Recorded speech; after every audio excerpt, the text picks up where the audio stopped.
that I'm not a leadership scholar, as those of you who are will rapidly recognise, so I want to tell you that to begin with. But I became interested in, or started to look at some of the leadership studies because of an interest in this guy René Girard, which I've been developing over the last year or so. And that led me into thinking a little bit about leadership. And I was particularly attracted to the idea of coming to this seminar and presenting because it forced me to go back and kind of rethink my initial thoughts around that, and also to try and put these together with work I've done previously on the other philosopher that we'll look at, Alasdair MacIntyre. This is the seminar's entitled Philosophy and Spirituality, and I guess I'm going to be closer to the philosophy end than the spirituality end. Although you'll see that there are connections into spirituality, though I think not specifically Christian spirituality. Though, as it happens, both Girard and McIntyre are Christians and Catholic Christians at that. And that comes through probably more directly in Girard's work than it does in McIntyre's, I think. The final thing I should say by way of introduction is that this title that you can see on the screen here and the abstract that you have in the paper, which of course I was asked to provide about 3 or 4 months ago, bear actually quite a surprising resemblance to what I'm actually going to talk about. But not precisely, because in the nature of these things, it all moves on. So here's what I am going to talk about. So I'll start with leadership studies and talk a little bit about what it says about scapegoating and sacralisation of leaders. Then we'll kind of turn to Girard, and I'll need to kind of step back a stage and put this idea of mimetic desire into the scapegoat mechanism, and then sort of do a quick summary of how we might piece those two together, what Girard kind of adds and complements to it with leadership theory, and then briefly consider some mechanisms for constraining or containing mimetic rivalry and scapegoating, before coming on to McIntyre's characterisation of leadership, and then trying to draw some conclusions, and all of that in the 28 minutes that I then have left, roughly. In leadership studies, and in the kind of what I've characterised as the empirical side of leadership studies, it does talk about scapegoating, and indeed it talks about scapegoating theory, so there is a theory of this. And it's used as an explanation for why senior people get scapegoated, get removed from organisations, or indeed people below the most senior guys might survive, but other managers at lower levels get scapegoated. It doesn't actually, this element doesn't actually have an overt theory of scapegoating, but innocence is implied. The idea is that the scapegoat is innocent, but nonetheless somebody had to go, somebody had to take the blame, as it were. So there are references you find in this literature to pure scapegoating and ritual scapegoating, as though it's something that might need to occur more frequently than just once. Most of this, they recognise, is kind of symbolic gesturing. We have to do something, and the answer might be to just remove the leader and replace them with somebody else, and that might solve the problems. But the evidence is that this is usually pretty much a short-term strategy with little evidence of improvement in performance, because scapegoats are actually scapegoats for a greater endemic problems within the organisation, which simply aren't solved by getting rid of the leader. Right? Sunderland Football Club is probably quite a good example.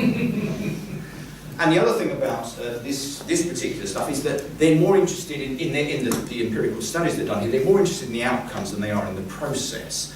And yet what I think Girard helps us to see is much more what the process might be like.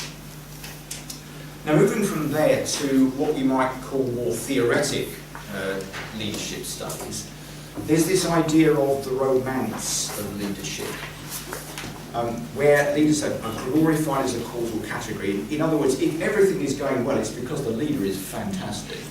And if everything is going badly, it's because the leader is terrible. That's the kind of notion. Though, interestingly, the blame for poor performance tends to rise higher in organisations than praise for good performance. And you can almost see that as the beginning of an attempt to say, well, we might need to get rid of somebody whose performance is poor. So they go right to the top and then we can get rid of that person if needs be. The other thing about this literature is that the tendency to romanticise leaders increases with distance. In other words, the higher the leader is, the further away, as it were, they are from the organisation, the more likely it is that they will get scapegoated.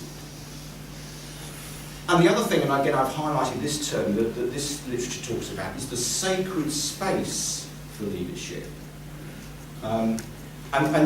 The way this literature looks at it is to say, how can we distinguish between managers and leaders? Well, leaders are those who are sacralised into this sort of sacred space and occupy this sacred space different from where the rest of us in the organisation sit.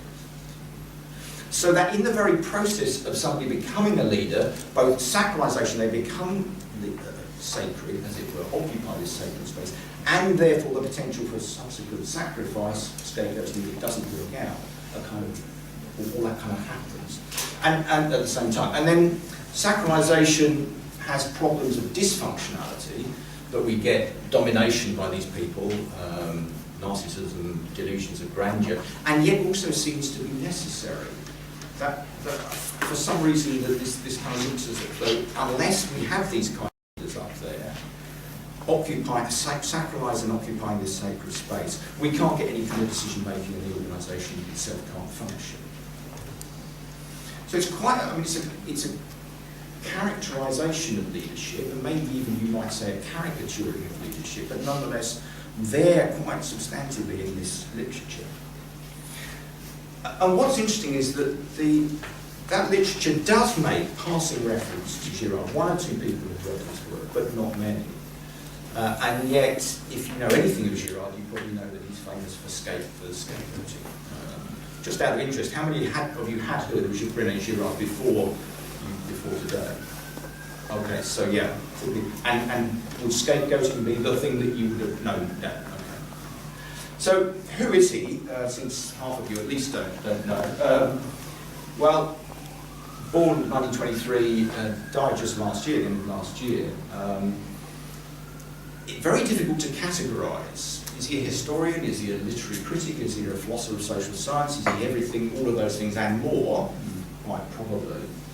Interestingly, he spent most of his academic career in the United States. There's quite a parallel between him and McIntyre in this sense, although as far as I can tell, they neither of them ever read each other's work.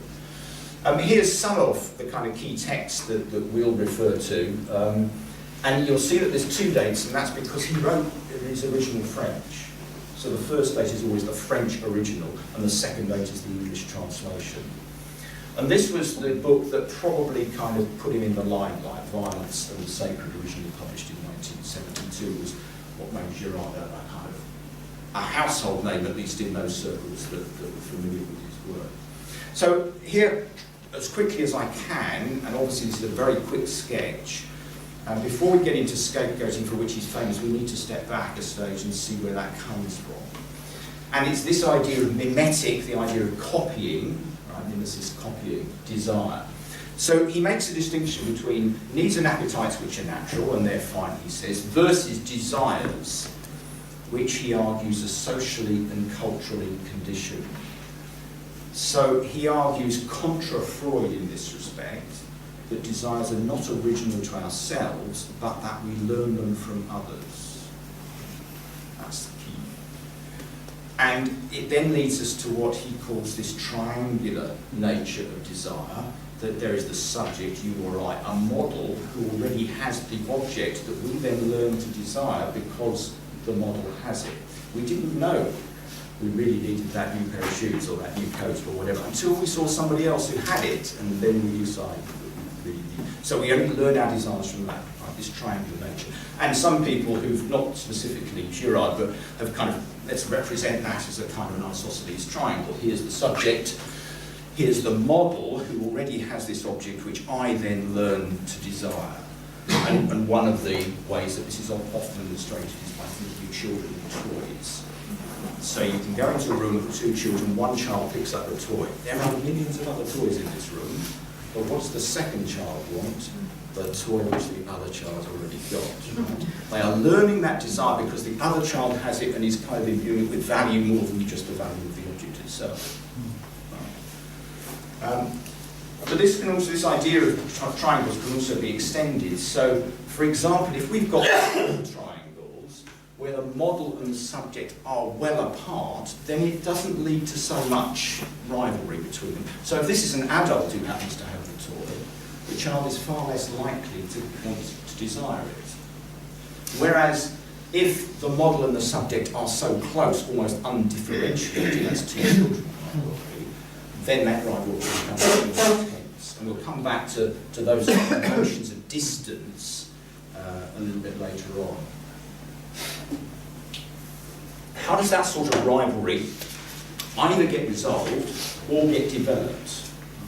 Well, it might get resolved if either the subject or the model back down. The first child decides that they don't really want that toy, or the second child is prepared to share it. Right? And that will resolve it, obviously, that tension would go. Or because there's some sort of external restraining mechanism, so an adult, in that particular example, might well be able to resolve it, resolve the situation.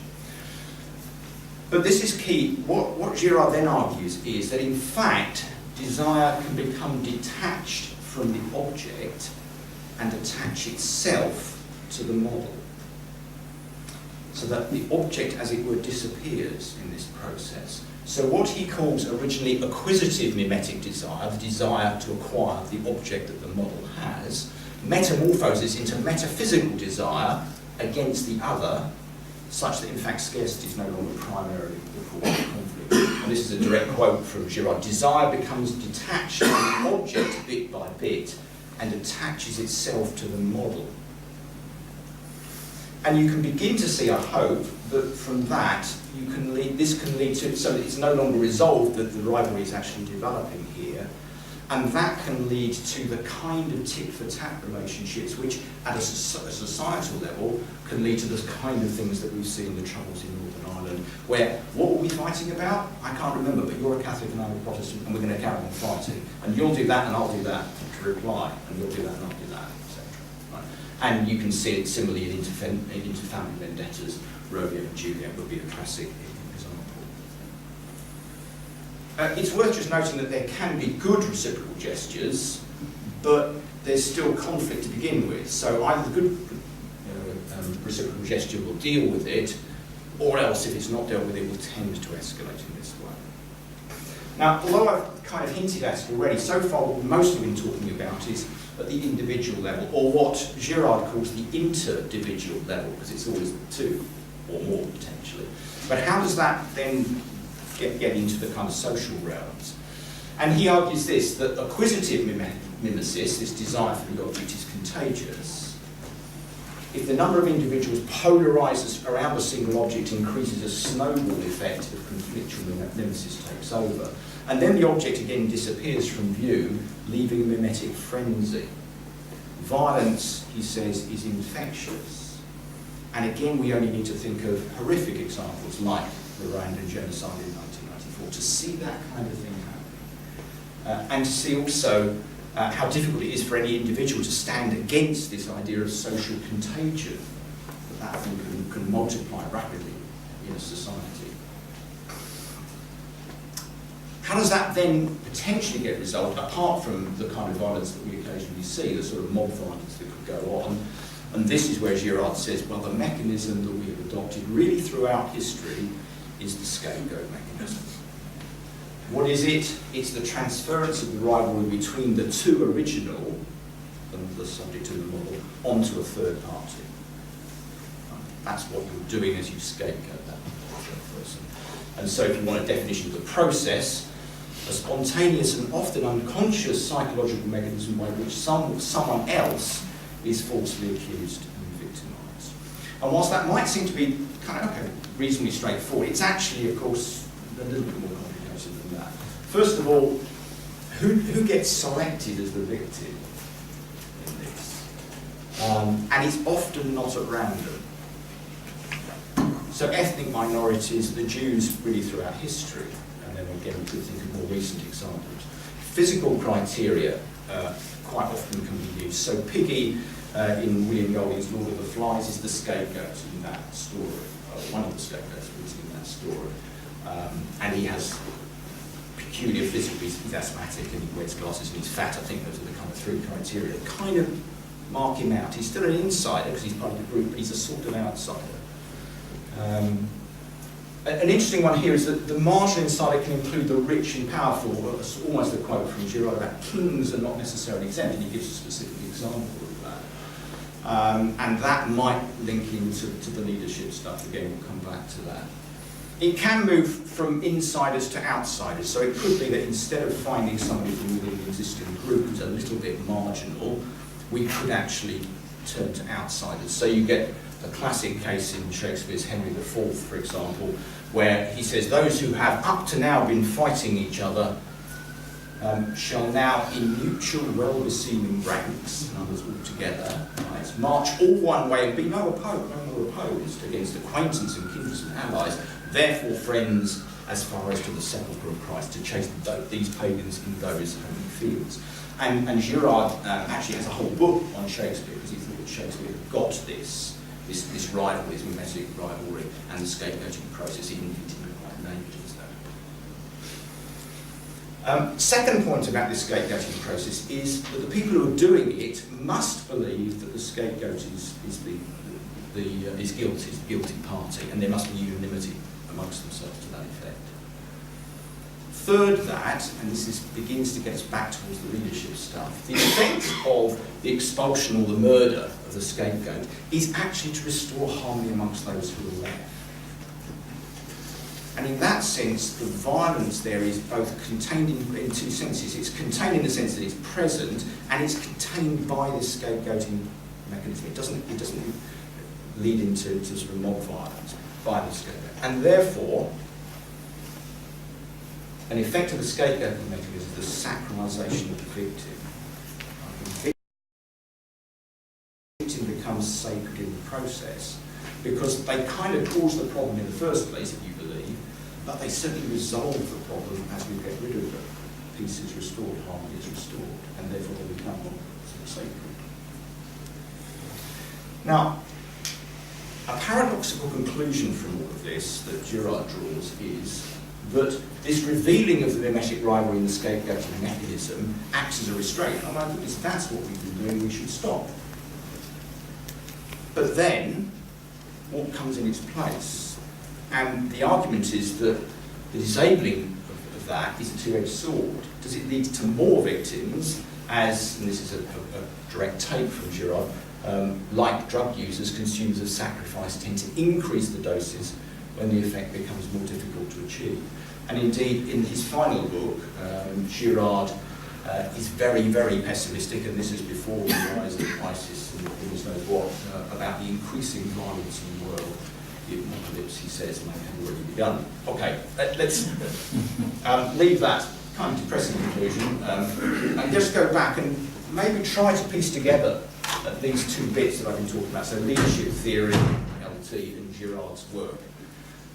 So leadership theory suggests that leaders occupy a sacred space which is both dysfunctional and also functional and also necessary.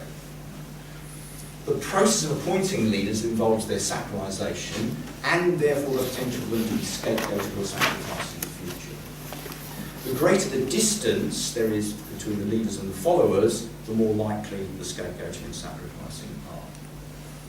The mechanism by which scapegoating is triggered is a crisis, often occasioned by mimetic rivalry over a particular object, though the object may disappear, as we've seen. So organisational performance, I think, might be an example of an object over which there then becomes rivalry because it's going wrong, and therefore we need to find a scapegoating to deal with that.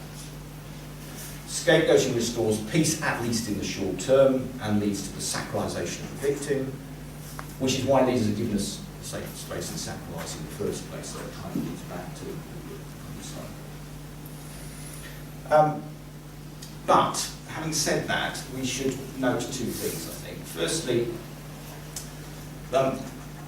this apparently both functional and dysfunctional characterisation of leadership does occur, I think.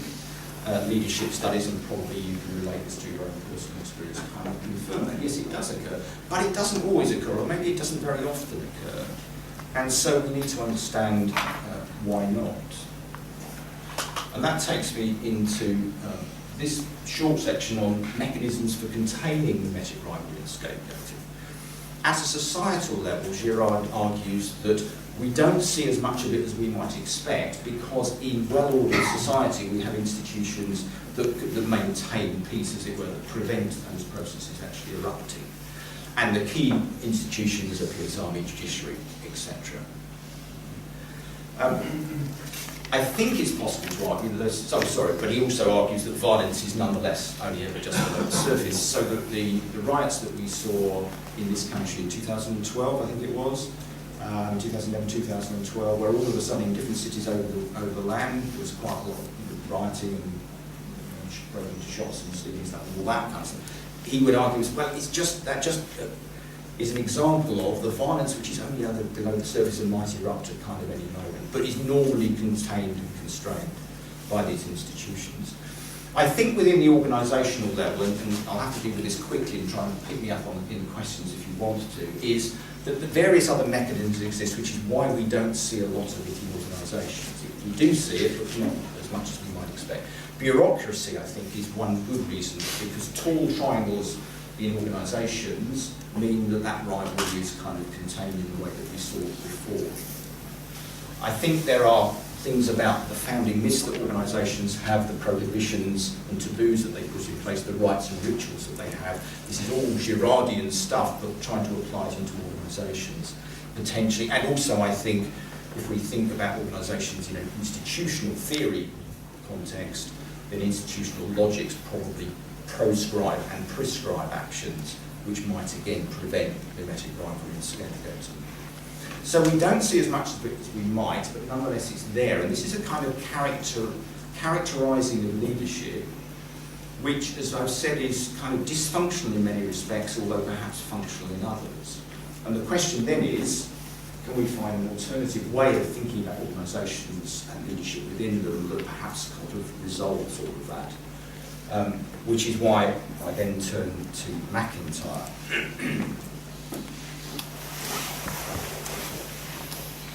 Again, how many of you are already familiar with McIntyre and McIntyre's work? So more of you, right? Good. Okay. But I probably need to summarise it quickly.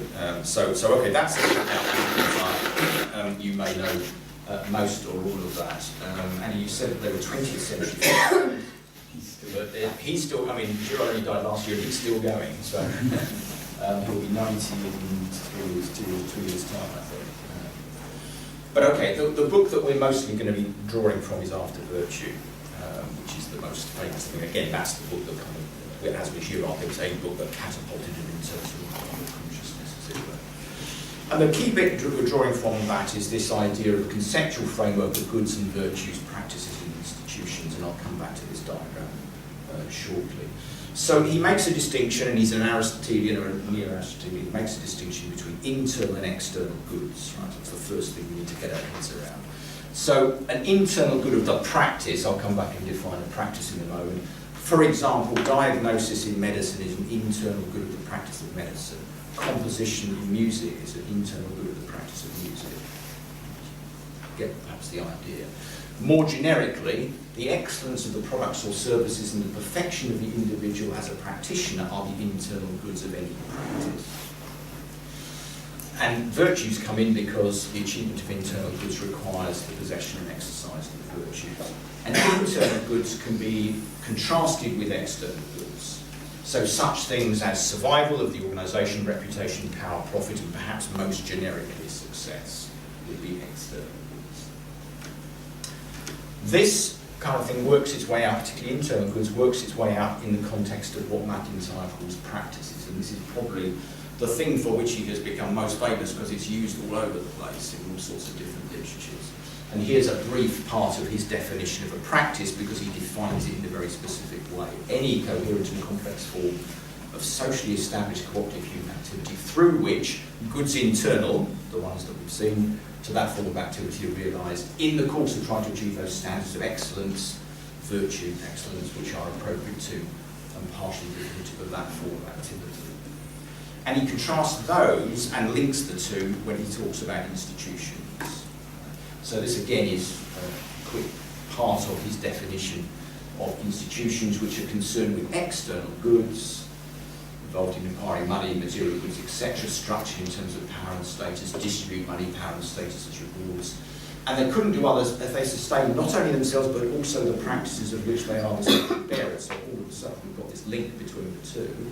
But there's inevitably any kind of inherent tension between these because practices can't survive unless they're institutionalised, sustained by institutions.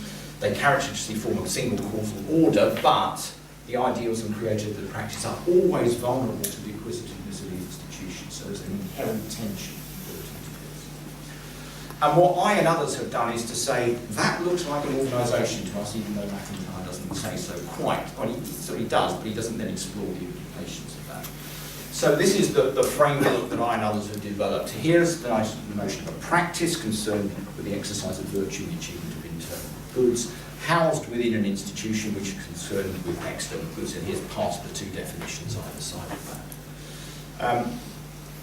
But two things follow from this. One is that we can conceive of organisations, if we conceive of them in this way, as essentially moral spaces.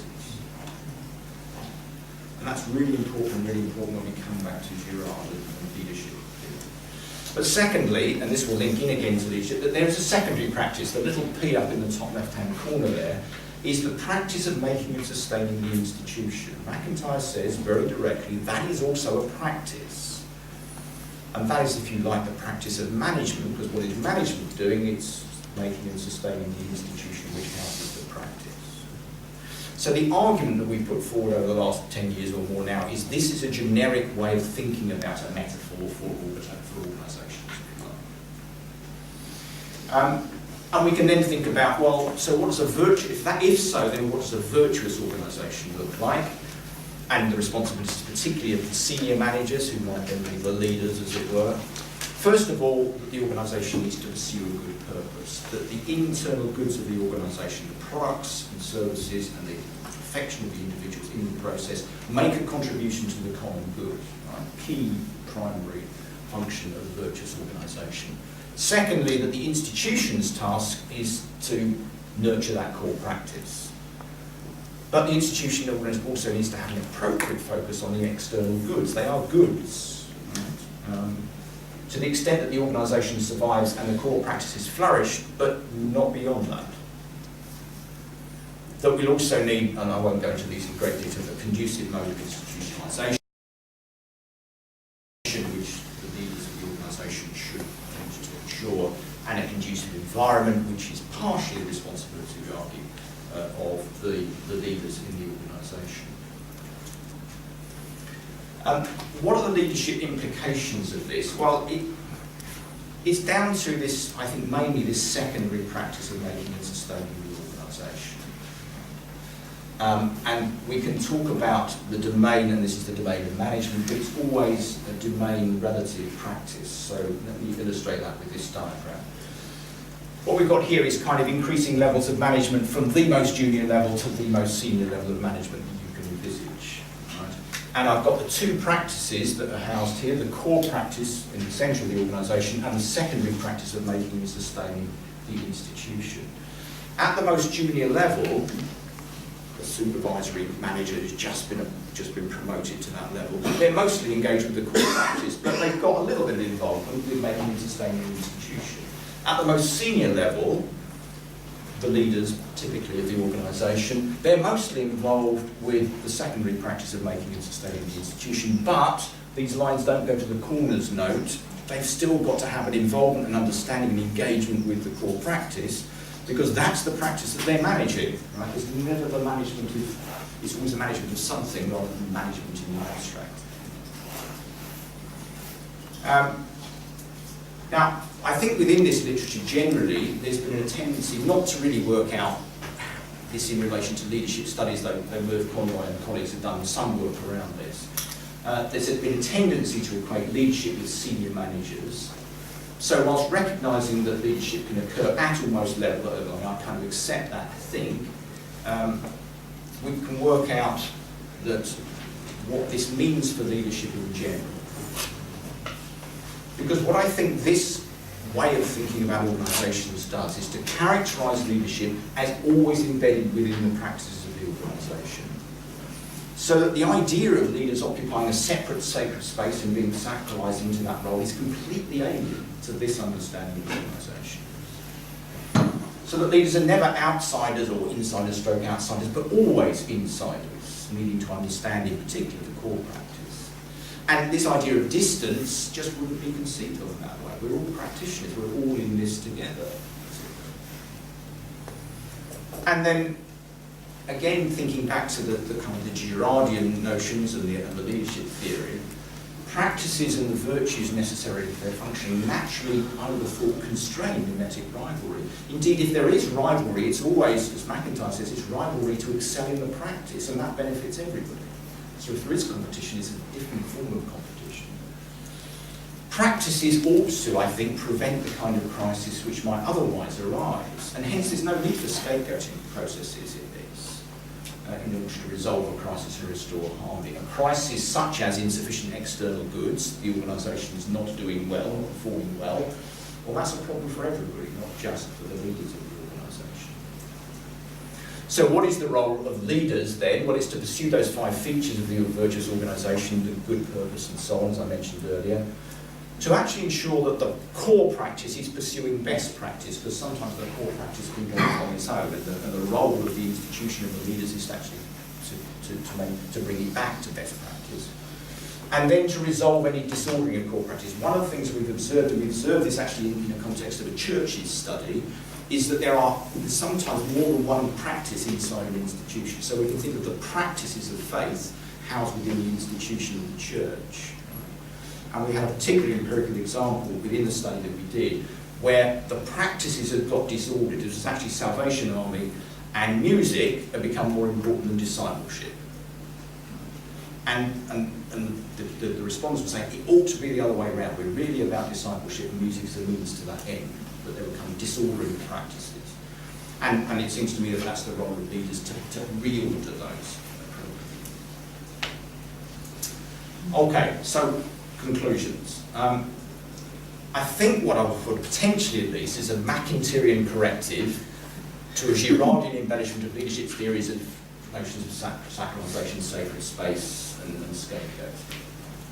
But McIntyre's practice institution conceptual framework for organisations offers a more hopeful approach to an understanding of leadership which is underpinned by such dysfunctional notions. But I do wonder whether what we've actually got here is Girard offering us primarily a theory of evil, and McIntyre offering us primarily a theory of the good. In which case, perhaps, they're 2 sides of the same coin. So on one side, we might have this Girardian embellishment of leadership theory with all the dysfunctionalities that we've observed, which might be resolved by a McIntyrean framework of organisations as practice institution combinations. And on the other hand, we might have McIntyre's framework, but what happens if that breaks down? What happens if practices break down, if virtues become effaced? Might it not lead to mimetic rivalry and scapegoating? Possibly. In which case, maybe what we've got is perhaps a more comprehensive theory of leadership, within which leaders in general, and ethical leaders in particular, might be schooled. So I'm over time. Thank you.